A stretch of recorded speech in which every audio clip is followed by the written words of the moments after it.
Добро утро, почитувани гледачи. Ново издание на емисијата Фактор здравје ви посакувам. Добре дојде и ја најавувам темата за која утрово ќе зборуваме: физикална терапија кај диабетична полиневропатија. Диабетот е заболување кое што не значи само покачено ниво на шеќерот во крвта, туку уште посериозно или повеќе загрижува што може да влијае на секој орган, односно компликациите кои што може да ги направи диабетот доколку соодветно не се третира. Една од тие состојби е диабетичната полиневропатија. За неа зборуваме утрово за симптомите, честотата, како се третира и која е важноста улогата на физикалната терапија и модалитетите кои се применуваат токму тука. На оваа тема разговараме со доктор Ана Спасовска-Ѓорговска, специјалист физијатар од Поликлиниката на Универзитетот Свети Кирил и Методи Скопје.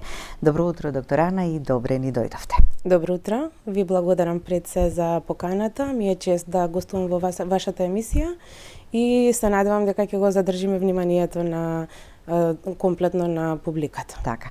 Целта да ја одбереме и да зборуваме за оваа тема е да ја подигнеме свеста кај пациентите со диабет, но и кај здравствените работници, велиме лекарите, каде што пациентите прво се обраќаат дека оваа состојба може да се третира, може да се контролираат симптомите, може да се намалат или пак да спречиме влошување.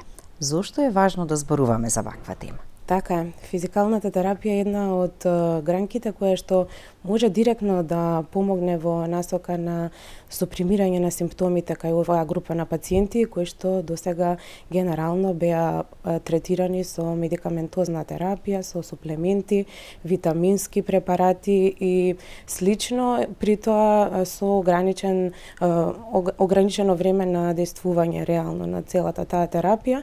Од таа причина ги охрабруваме пациентите кои што знаат, се свесни дека имаат диабетична невропатија, но и оние кои што имаат симптоми на диабетична невропатија, за кои што предпоставувам дека ќе зборуваме во следниот тек на разговорот, да се јават на ординирачки специјалист, невролог, физијатар или пак ендокринолог, каде што би биле упатени соодветно во одредена специјалност. Така, кај пациентите со диабет, она што е главно и основно велиме да го контролираат нивото на шеќерот во крвта, да прават редовни контроли, но и потоа редовни контроли за срцето, за бубрезите, за очите и вклучително и за нервите, бидејќи една од многу честите компликации диабетичната полиневропатија. Полиневропатијата предходно беше верувано и истражувано дека докажано всушност дека како резултат на несоодветно регулиран диабет, односно несоодветно регулирана гликемија, доаѓа до оштетување на периферните нерви на екстремитетите, но во поново време има големи истражувања, опсежни истражувања кои што докажуваат дека освен нерегулираната гликемија, всушност делува и дислипидемијата, односно нарушениот липиден статус, лошиот начин на живот, односно појава на централна дебелина, метаболен синдром, централна дебелина околу абдоменот, кои што директно исто така делуваат како и нарушената гликемија во развојот на диабетичната невропатија. Така. Ќе погледнеме блок реклами, па ќе продолжиме со разговорот. Останете со нас до самиот крај, повелете, јавете се и поставете прашање.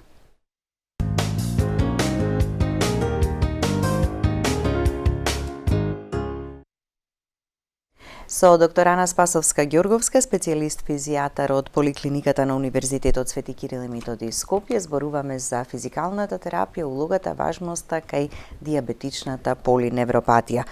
Диабетична невропатија или диабетична полиневропатија? Има ли разлика некоја тука?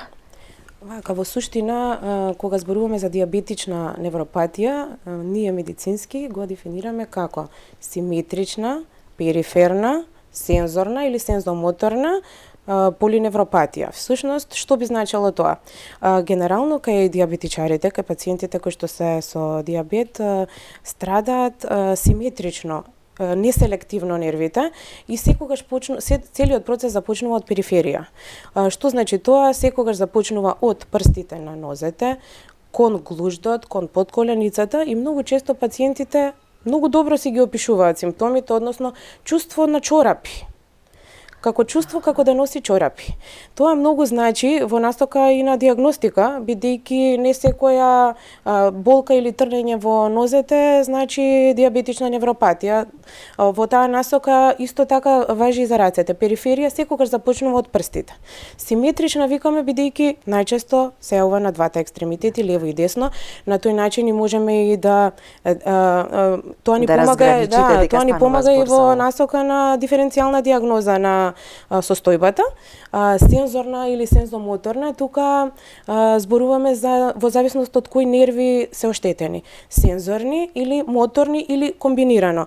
Во најголем број случаи се работи за комбинирана форма на сензомоторно оштетување, но доколку зборуваме за некоја, да речеме, некој тек на настаните, можеби сензорните прво страдаат нерви и полиневропатија, бидејќи се зафатени повеќе нерви. Така. Од таа причина мононевропатија... Повеќе нерви во исто време, така? Тоа би повеќе значело, нерви во исто време. Сензорни, моторни гранки на нерви и во таа насока. Така, и специфично е дека е само на рацете и на нозете, така? Па видете, бидејќи зборуваме од аспект на физикална медицина и рехабилитација, зборуваме за екстремитетите, но невропатијата е сериозна состојба, компликација која што може да штети на виталните органи. Значи, оштетување на нерви како резултат на дијабетот може да придонесе компликација и на ритамот, на срцевиот ритам, односно да афектира срце, да го афектира цревниот тракт, со тоа што би го нарушил мотилитетот на цревата, би делува на уринарен тракт,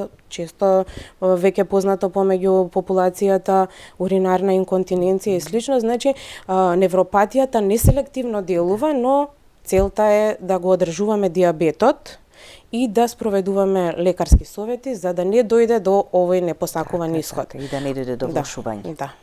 Веќе имаме гледач на линија, може да го слушнеме прашањето. Добро утро, повелете. Добро утро. Добро утро, повелете, во програма сте. Поздрав до докторката и вашата емисија. Ви благодариме. Така, јас имам 70 години. Дијабетичар сум тип 2. Пијам глукофаж и јадарка. Секоја сабајле шекерот ми е 6,5-7. А во текот на денот ми се спушта на 5,5. И немам никакви проблеми, нити трнење, нити ништо. Дали е опасен тој 6,5 со 7?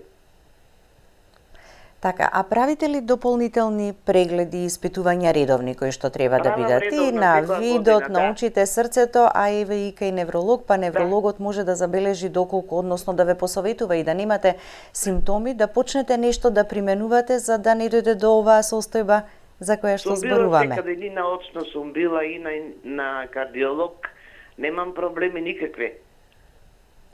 Добро. Врз основа на ова, доктор Ана, ќе дадеме совет и препорека. Ви благодариме.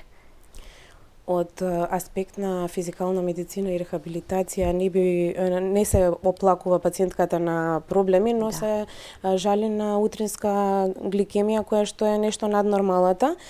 Советувам да внимава повеќе на исхраната, поготово од типот од причина што пациентката објасни дека е тип 2 дијабет, да се следи дали е доволна дозата на метформин која што ја прима, односно да направи една контрола кај ендокринологот кој што ја води целата состојба и од моја гледна точка би препорачала физичка активност.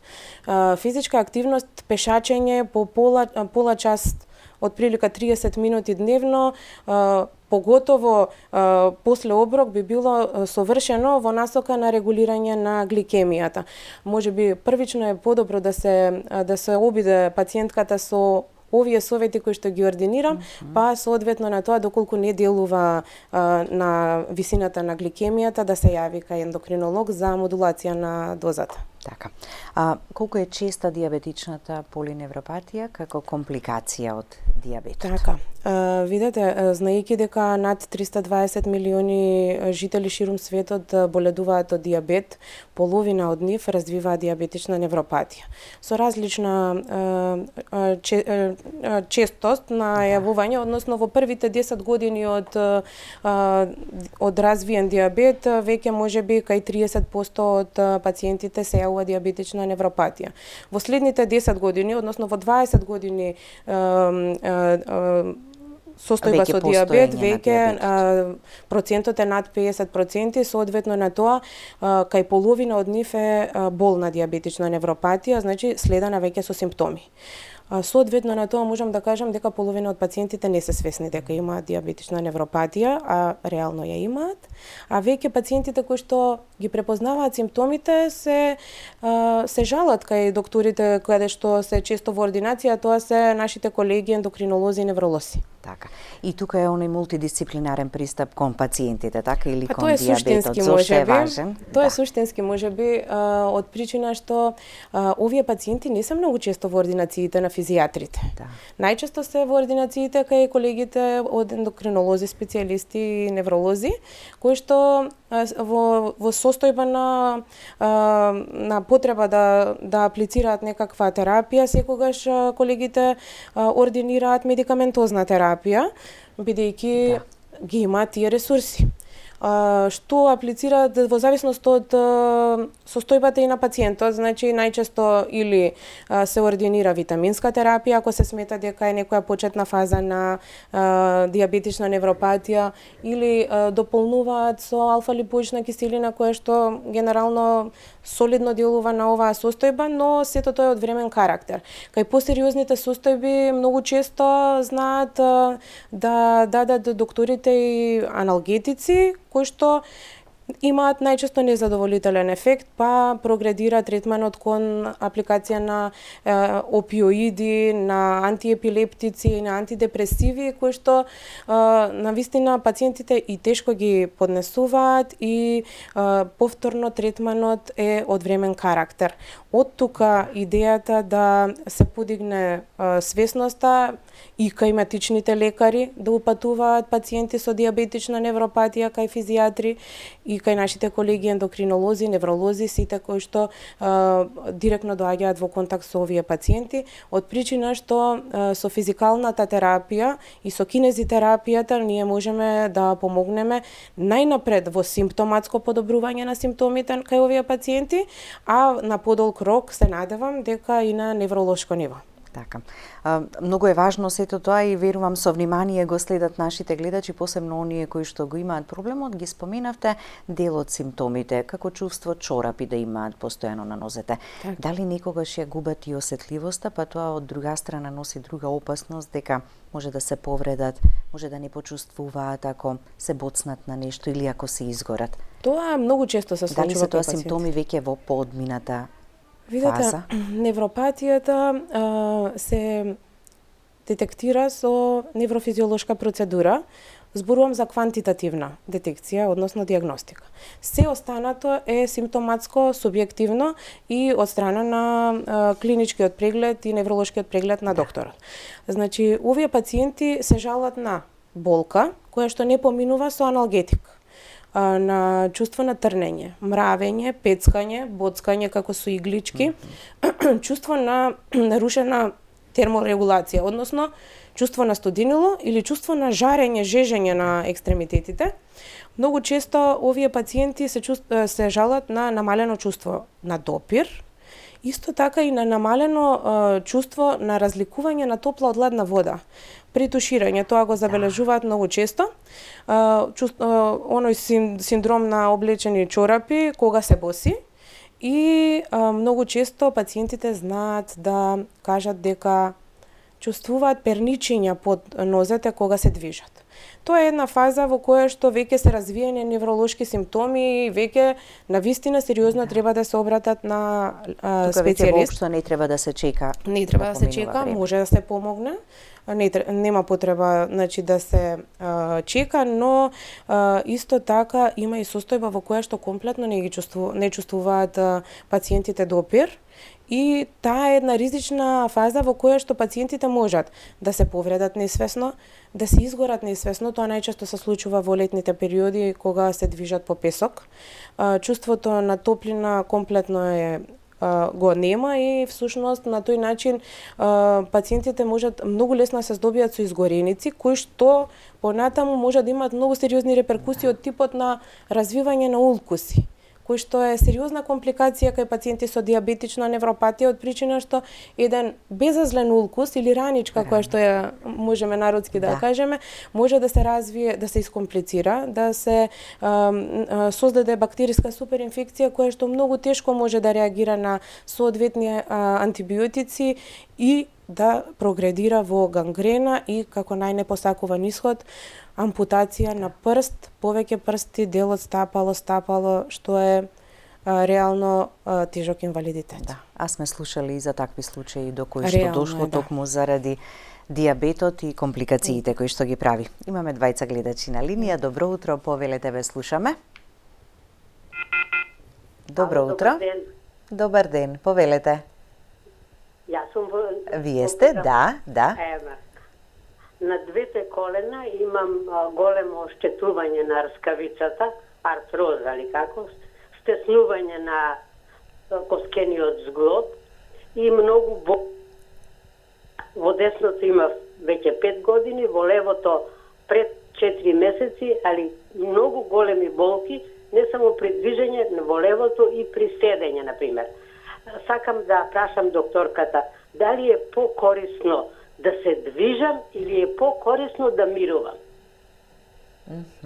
Или дополнително и она што ќе биде препорачано како вежби. Не знаеме сега, нели пациентите некогаш е кратко времето преку телефон да ни кажат се што претходно правеле или што прават во моментов, кој ќе биде советот и препораката? Препорака за пациентката да се движи со паузи.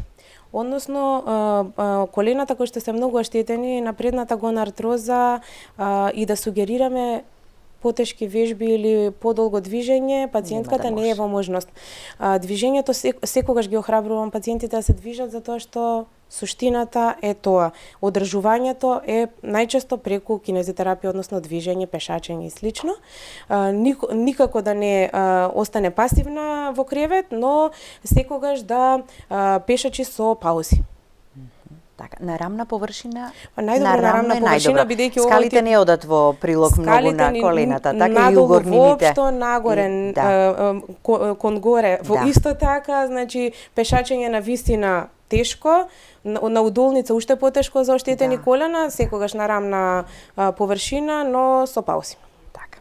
Да го слушнеме и следниот гледач. Добро утро и за вас. Повелете. Здраво. Добро утро, повелете со прашањето. Докторката има едно прашање. Да. Ја исто има невропатија, нозе отечени роздола. Бев кај невролог, ги пија апшињата ето ЕСР често и овие витаминскиот невровит. B1, B6, B12. Добро. Од каде се јавувате? Од Скопје? Кичево. Од Кичево. И има и оток, нормално, оток кај во Гусови, едно друго, оток има, ама одозгора не. Не од горниот, циркулација има, нормално, ја мерам циркулацијата, Циркулација има доволно. А има и тахикардија. Може и Добро. Ајде да слушнете совет и препорака од доктор Ана. Ви благодариме за јавувањето. Препорака да продолжи со терапијата која што е ординирана од колегата, но препорака за пациентот, бидејќи се жали на овие тегоби, да спроведува аеробни вежби и вежби за баланс. Сето тоа би одало во корист на подобрување на состојбата на долните екстремитети, бидејќи се жали на оток.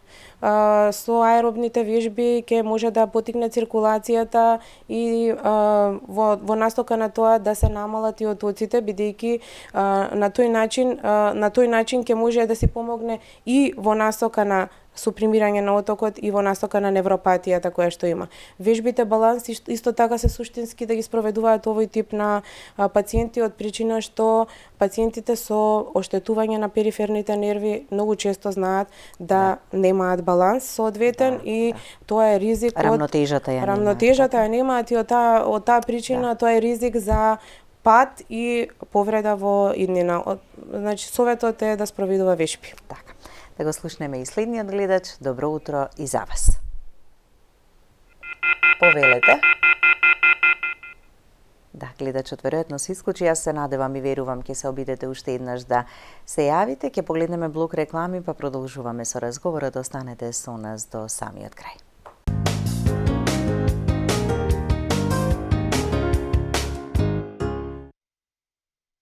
Продолжуваме со разговорот во студиото. Доктор Ана, кој беше поттикот и идејата и вашата докторска дисертација да биде физикалната терапија кај диабетична полиневропатија и истражувањето кое што го правите и кое е единствено во нашава земја? Па, може би инспирацијата добив баш од оваа група на пациенти кои што досега имаат симптоматологија голема, но никогаш не биле третирани со физикална терапија, а ние како физијатри во голем дел од невролошките нарушувања знаеме да влеземе во процес на третман и од таа причина идејата ми беше дека овие пациенти реално имаат симптоми бурни.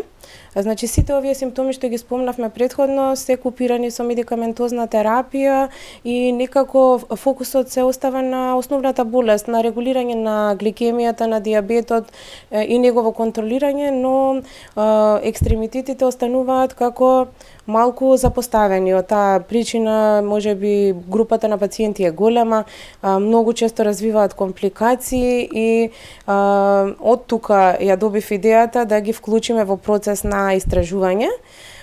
Истражувањето е веќе во некоја втора фаза, во која што пациентите генерално припаѓаат во една од две групи, кои што рандомизирано се одбираат пациентите во која група ќе потпаднат. Генерално третманот е во основа кинезитерапија, односно вежби кај пациенти со диабетична невропатија, во двете групи, за разлика од испитуваната група во која што пациентите примаат и електротераписки процедури. Зборувам за два типа на електротераписки процедури: транскутана електрична нервна стимулација на двата екстремитети и галванска струја долж нервите, значи од рбетниот столб до стапалото, која што има улога на регенерација на нервот и негово снабдување всушност со дополнителни со кислород и со подобрување на метаболизмот на ткивото. Од причина што пациентите треба да доаѓаат 15 дена на терапија. Колку трае тој 15 дневен е третманот на пациентите со електротераписки процедури.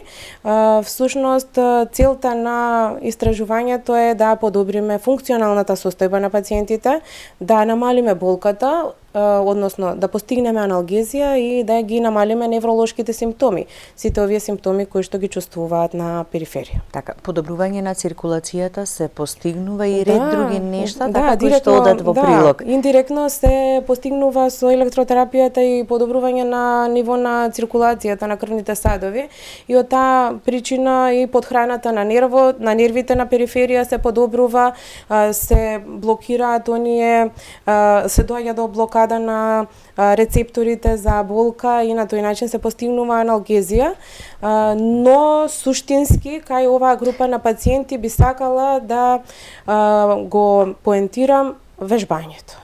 Значи, кинезитерапијата, освен тој 15-дневен третман со вежби, тоа е всушност идејата да премине во начин на живот. Всушност, на тој начин ги мотивираме пациентите да спроведуваат вежби аеробни и вежби за рамнотежа, кои што имаат многу битно дејство во нивната болест, од причина што во основа, во прв момент, добро делува и на регулацијата на гликемијата. Самите пациенти веќе се свесни, од моето искуство гледам дека пациентите се свесни, знаат дека едно пешачење од половина час им го намалува шеќерот. И се срекни во ординација се враќаат со вредности од 5,2 од 5,4, што е одлично за еден пациент кој што е со хроничен диабет. Но целта на овие вежби е да се поттикне Значи аеробните вежби всушност ја поттикнуваат и циркулацијата. На тој начин, значи делуваат и во регулација на шеќерот, делуваат и во подобрување на тонусот и на трофиката на мускулатурата на долните екстремитети, а вежбите за баланс, односно за рамнотежа, целно се избрани за оваа група на пациенти бидејќи со тегобите за кои што се оплакуваат, значи пациентите имаат нарушено чувство на периферија и многу често овие пациенти знаат да се сопнат, да паднат и да се повредат, да дојде до фрактура, фистура, што е непосакуван исход бидејќи во голема група од пациентите се во поодмината возраст. Со ваква континуирана физикална терапија може да се дојде до момент кога ќе се намали и таблетарната терапија, конкретно за дијабетичната, велиме.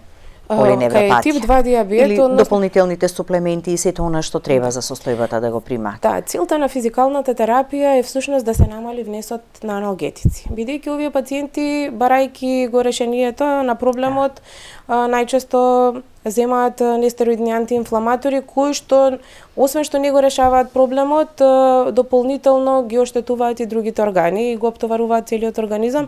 При тоа се пациенти хронични кои што земаат повеќе таблетарна терапија за повеќе хронични болести и генерално се многу оптоварени со медикаментозна терапија. Целта е да се намали внесот на аналгетици, односно да се исклучи во одредени месеци додека трае ефектот од физикалната терапија. Пожелно е да се спроведува физикална терапија 2 пати годишно на 6 месеци по 15 дена, како што споменавте. 15 дена со цел да се намали целиот тој внес на медикаментозна терапија, а целно дополнително е и намалување на дозата на метформин кој што го примаат за регулација на гликемијата, доколку соодветно ги спроведуваат вежбите и се одговорни во процесот на спроведување на целиот третман. Да го слушнеме и следниот гледач. Добро утро, повелете. Добро утро. Поздрав до тебе, поздрав и до докторката.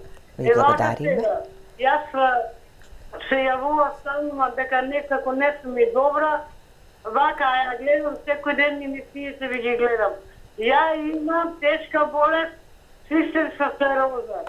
Имам дијабет 2 и ме пратија на нефрологија, ми правија со игли боткање и ми пронајдоа тешка невропатија.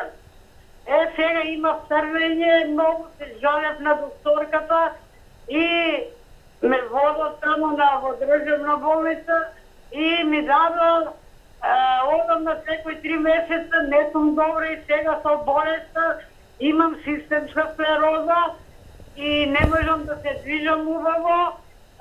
Ме знаеш што се јавувам јас мале. И сега пијам лекови, на секој 3 месеца одам, пијам лекови, нивра и долсија, или како не можам да кажам. Актинјата ги пијам 800 милиграма. Имам мака и од болеста, сама сум, живеам од дом. Така, ајде јас, извинете што ќе ве прекинам, бидејќи сме при крајот на емисијата, ви благодарам за јавувањето. Повеќе заболувања кои што се присутни кај гледачката, пациентката треба детално да биде исследена, да се погледне целата историја на болести, медицинска документација за да можам да дадам соодветно мислење. Ова е група на пациенти што примаат еведулсевија, тоа е во групата на антидепресиви, кои што колешката со сигурност морале да дадат толку јак лек од причина што пациентката е во тешка состојба. Препорака да се продолжи со примена на терапијата која што е ординирана и со можност за исследување од физијатар каде што има можност за да може дополнително да помогнеме во граници на нашите можности. И кога станува збор за физикалната терапија, како се прави селекцијата, односно кои се или имали контраиндикации кај пациенти кај кои што не може да се примени Да, генерално некој од овие модалитети на терапија. Електротерапијата има селекција на пациентите во типот контраиндикации за примена на електротераписки процедури. Во основа се повеќе. Контраиндикација е примена на електротерапија кај пациенти со малигни болести. Исто така, пациенти кои што имале кардиален или мозочен удар пократко од 1 година, не би можеле да влезат во студијата, односно во апликација на електротераписки процедури за подобрување на дијабетична невропатија.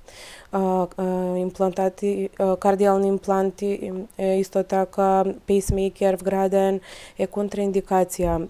Дополнително како контраиндикации се сметаат исто така и состојби на оштетување на кожата, каде што би требало да бидат аплицирани електродите, акутни инфективни состојби, воспалителни состојби и метални импланти во екстремитетите кои што ќе бидат третирани како резултат бидејќи аплицираме електротераписка процедура. Да, кога ќе дојдат пациентите се прават повторно дополнителни исследувања и кај вас, нели се прави При преглед се проценка прави селекцијата, при прегледот.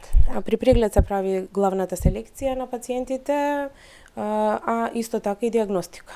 Така. Диагностиката се спроведува врз основа на клинички преглед, на кој што се забележуваат надворешните состојба на екстремитетот, невролошки преглед на кој што се гледа трофиката, тонусот на мускулатурата, се следат рефлексите, понатаму се следи сензибилитетот кај пациентот, всушност тоа е чувството, сензибилитетот и како златен стандард за диагностика на дијабетична невропатија, на која што добиваме квантитативен